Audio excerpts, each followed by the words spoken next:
Hello guys, Delhi high court में एक महिला जो कि 24 वीक से प्रेग्नेंट थी, उन्होंने एक रिट डाली क्योंकि वो इस बच्चे को अबॉर्ट करवाना चाहती थी। तो हाई कोर्ट ने, दिल्ली के हाई कोर्ट ने उनको मना कर दिया, मतलब उनको अबॉर्ट करवाने की परमिशन नहीं दी, मतलब अबॉर्शन करवाने की परमिशन नहीं दी। 25 वर्ष की महिला थी जो कि फिर से सुप्रीम कोर्ट का दरवाजा खटखटाया और जब सुप्रीम कोर्ट के में इनका केस चला तो सुप्रीम कोर्ट ने इनको अलाउ कर दिया। सुप्रीम कोर्ट का एक लैंडमार्क जजमेंट आता है कि महिला शादीशुदा हो या बगैर शादीशुदा, उसे प्रेगनेंसी को अबॉर्ट करवाने का पूरा हक है, उसे किसी से भी परमिशन लेने की जरूरत नहीं है। मतलब अगर महिला चाहती है विद इन डेट, मतलब एक सर्टेन डेट के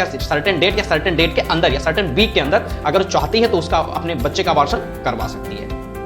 एक्चुअली इस पर जो रूल भारत सरकार ने बनाया है वो बनाया है 1971 एमटीपी एक्ट। एमटीपी एक्ट के अकॉर्डिंग ही भारत में प्रेगनेंसी को अबॉर्ट करवाने की जो प्रक्रिया है उसमें विस्तार पूर्वक लिखा वो किस तरीके से आप अपने प्रेगनेंसी को रोक सकते हैं या बच्चे को अबॉर्ट करवा सकते हैं। मतलब ये पूरा कानून भारत में इस चीज को बताता है। लेकिन इस कानून में पहले 20 वीक्स तक की अनुमति होती थी कि 20 सप्ताह तक कोई भी महिला अगर चाहती है तो अपने बच्चे को अबॉर्ट करवा सकती है या अपना अबॉर्शन करवा सकती है। लेकिन बाद में इसमें संशोधन हुआ, 2021 में इसमें संशोधन हुआ और इस 20 सप्ताह को बढ़ाकर 24 वीक कर दिया गया। मतलब अब कोई महिला 24 सप्ताह तक या 24 सप्ताह के भीतर अगर चाहती है कि अपनी प्रेगनेंसी को खत्म करना तो अपने बच्चे का अबॉर्शन 24 वीक या 24 वीक तक करवा सकती है। मतलब लीगली इस पर किसी से इजाजत या किसी तरीके की कोई अवैधानिक चीज करने की जरूरत नहीं पड़ेगी। वो सिंपली डॉक्टर से कंसल्ट करके इसका अपना जो अबॉर्ट करवाना चाहती है अबॉर्शन करवा सकती है। इसके लिए इसको 3 कैटेगरी में डिवाइड किया गया है कि अबॉर्शन किस किस तरीके से, किस किस केस में 24 वीक के बाद हो सकता है और किस केस में 20 वीक के पहले या 24 वीक के पहले हो सकता है। इसमें 3 कैटेगरी में बांटा गया है। जैसे मैं आपको बताऊं तो प्रेगनेंसी जो होती है फर्स्ट 0 से 20 हफ्ते तक, 0 से 20 हफ्ते तक अगर कोई महिला मानसिक रूप से बीमार है या मानसिक रूप से सही नहीं है या जो कॉन्ट्रासेप्टिव पिल ली थी वो काम नहीं किया है, मतलब अनवांटेड प्रेगनेंसी को रोकना चाहती है, तो वो 20 वीक्स के अंदर उस प्रेगनेंसी को खत्म कर सकती है या अबॉर्शन विद लीगली करवा सकती है किसी एक डॉक्टर की देखरेख में या किसी एक डॉक्टर से अनुमति लेकर उस बच्चे को अबॉर्ट करवा सकती है। दूसरा है अगर कोई महिला है जो 20 वीक से ज्यादा हो गया प्रेग्नेंट हुए, 24 वीक्स तक है, 24 वीक्स के अंदर हो, 20 से अबव है, तो उसके लिए एक दूसरा है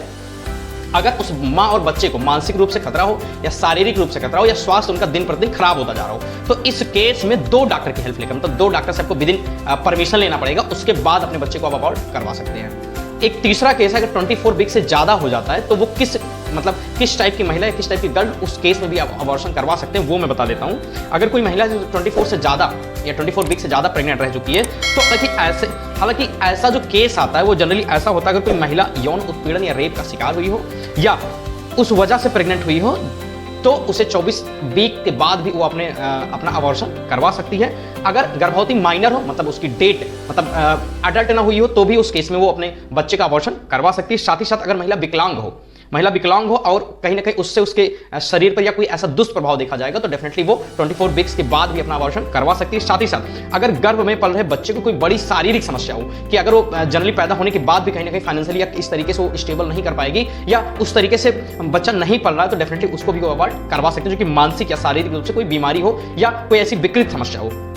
साथ ही साथ प्रेगनेंसी के दौरान महिला का स्टेटस, मैरिटल स्टेटस बदल जाए यानी उसका तलाक हो जाए या फिर विधवा हो जाए तो भी अबॉर्शन करवा सकती है। इसका मतलब है अगर कोई महिला अभी शादीशुदा है और 24 सप्ताह बाद उसका तलाक हो जाए, मतलब कहीं ना कहीं प्रेग्नेंट है और उसका तलाक हो गया, तो कहीं ना कहीं वो 24 सप्ताह के बाद उस बच्चे को अगर रखना चाहती है तो ठीक, नहीं तो लीगली उसको अबॉर्ट करवा सकती है। साथ ही साथ अगर प्रेगनेंसी से गर्भवती को जान का खतरा है, किसी भी स्टेज पर डॉक्टर की सलाह से अबॉर्शन किया जा सकता है। अगर उसे लग रहा है कि उसकी जान को प्रॉपर्ली रूप से खतरा है, अगर बच्चा पैदा होता है या ऐसी कोई चीज होती है तो डेफिनेटली माँ के सेहत पर या माँ की जान जाने की खतरा है, तो उस केस में भी 24 वीक्स के बाद भी अबॉर्शन करवाया जा सकता है। तो अबॉर्शन को 3 कैटेगरी में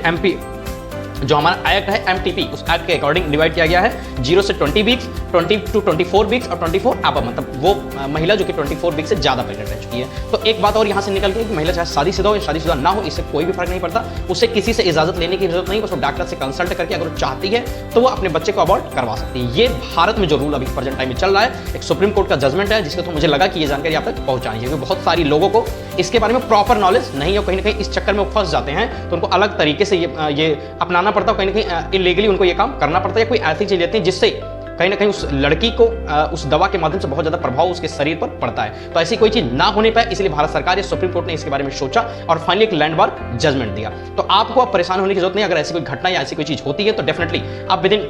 24 वीक्स या 20 वीक्स आप डॉक्टर से कंसल्ट करके या 24 वीक्स आप डॉक्टर से कंसल्ट करके जो लॉ